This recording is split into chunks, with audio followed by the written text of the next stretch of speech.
dal leen ak jàmm. FMI Fonds monétaire international naka mu ngay kañ Sénégal naka ci jéego yi nga xamante def na ko ci wàllum koom-koom Covid 19 crise bi amoon sa Ukraine inflation hausse du PIB yéenekaay bi ne naka FMI kontaan na bu baax a baax ci réewum Sénégal. L'info yéenekaay di ko feelu te naan baisse de prévision économique du pays le coût de la tension sociopolitique yéenekaay bi ne am na ci jéego boo xam na ci réewum Sénégal def na ko donte naka mbir mi métti woon na lool. Le quotidien yéenekaay di kaat ci impact yi nga xamante ni moom la ëmmati juin amoon nag les casses de la croissance FMI réduire na ay prévision maanaam naka la mu waroon dugal ci koppar nag wàññi na ko jógee na ko ci 5,3 bu ci 4,1 pour cette année bii nga xamante ni ci la ñu jëm. Le Soleil yéene kaay di kat ci wàllum koom-koom googee appui à l'entrepreneuriat des jeunes et des femmes 5 ans après nag la DER en chiffre yéene kaay bi ne 240 000 Sénégalais yoo xamante ni si gunge nañ leen ci wàllum financement lépp nag boo ko xaymaa tu ngi dikkee nag ci 116 milliards yoo xamante ni si dugal nañ ko ci ndaw ñi après jàppale leen. yéene kaay bi di Soleil di dikkaat di naan 500 000 crédits yoo xamante ne accordé nañ ko ci 80% ci jigéen ñi 157 000 ak lu topp entrepreneurs yoo xamante ni si jot nañoo cëru ci nano crédit ak 40 000 francs CFA yoo xamante ni loolu la dikkee don yi nga xamante ni si 30 déjà remboursé nañ ko ba pare maanaam ñi nga xamante ni lépp nañ ci koppar yooyu ñoo ngi tàmbalee liggéey ba noppi naka di fay. Les excellentes notes du ministère des finances recette ak fiscale naka jëm ci financement Sénégal nee na yéenekaay bi nee na Sénégal am na ci jéego bu rëy boo xamante ni si def na ko nag les échos yéenekaay desaat ci note yi nga xamante ni si FMI jox na ko Sénégal gannaaw mission bu mu fi doon amal nee na manifestation politique yi nga xamante ni moo fi amoon tax na ba croissance bi dal dee nermelu wàcc bu baax a baax situation sociopolitique bi tendue négativement jëm ci secteur du commerce ak service yi nga xamante ni moo ñu doxee une croissance de 8,% ci 2024 ak démarrage production hydrocarbures jëm nag ci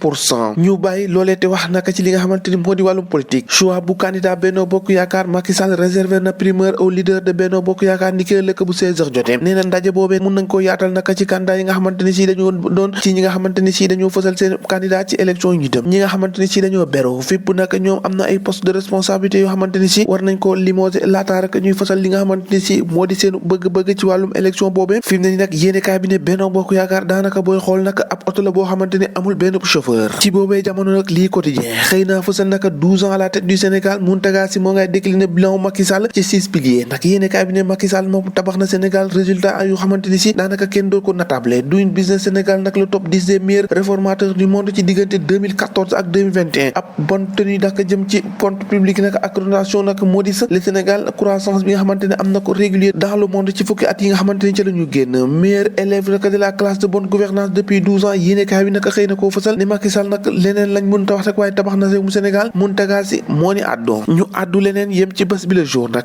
Macky face à ses départs Benno sa tas daanaka Benno ci tas dëggantaan la nekk ndax Youssou Ndour dafay préparer candidature am ndax moom ni ki démb naka kitti na navire boobee démissionné nag gannaaw bi nga xamante ni si defoon na ko ci atum 2000 ak Abdoulaye Wade 2012 ak président Macky Sall nag leader Benno Bokk Yaakaar dina leen dalal ni ki samedi bi ngir waxtaan ak ñoom xool ba xam nees war a def rek boo indi campagne boo indi candidat bi nga xamante ni si moo war a jiite Benno Bokk Yaakaar campagne jëm ci collecte parrainage nag yéene cabinet fonds d'innovation nag ak change système les candidats face un test grandeur nature nag jafe-jafe dëgg lañ nar a jànkuwante ci test de parrainage boobee nag yéene kaay bi ne nag Ndiaga Sylla expert électoral nag président bu cabinet select la mu xamle moo di problème majeur bi Sénégal am ci système de parrainage maîtrise bu baax a baax doublon yi nga xamante ni moo am ci biir fichier boobee tirage passage ak candidat un couteau à double tranchant maanaam paaka ñaari bool mbir mi bino moom jàpp na nekk mbir mi daanaka jafe-jafe dong moo ci lalu li lalu kay ci Walfadjri yéene kaay moo di choix candidat Benno Bokk Yaakaar boo moytul nag rébellion dëgg dina am ci diggante Mame Boye Diao Amadou Ba Abdoulaye Daouda Diallo fi mu toll nii kenn mayit sa bopp dara ku nekk yaa ngi fësal de bopp bëgg a doon ki nga xamante ni si moo war a jiite coalition Benno Bokk Yaakaar ci élection yi ñu dal dee jëm tribune yéene kaay ne daru sax dem fu sori ndax kii coog mbaalo bi moom dina mel ni tulleeg male ci boobu le coalition ndax ku nekk yaa ngi fëgg sa dëna te ku nekk nag naruta bàyyi sa morom mu dem vox populi ne lu mu ci doon lu naka fi mu toll nii candidat Benno Bokk Yaakaar boobee Macky Sall diggante àjjuma ak samedi ak dimanche dina metti dina yàng de ndax loolee lépp nag dina leer fi mu toll nii ci ana kan rek moo war a jiite li nga xamante ni si moo di coalition Benno Bokk Yaakaar ndax gaañi dañuy ànd ak moom wala ku nekk da ngay ber sa caaw bopp mu nekk ngoyo ngoy booti doomam tàggat yaram Sadio Mané àddu ci record yéene kaay nee na fi mu toll nii yàkkamti dëgg nag la def ngir jàkkaarloo waa Algérie boo nga xamante ni bête noire Sénégal la fi mu toll nii nag ñoo war a daje ak match jongantoo gaynde yëpp nag géetaru ñoo taxaw ngir jël seen revanche ci ko Algérie bi nga xamante ni daanaka fu ñu fekk rek noggatuñu ñoo ko déggandoo jàngeen jëf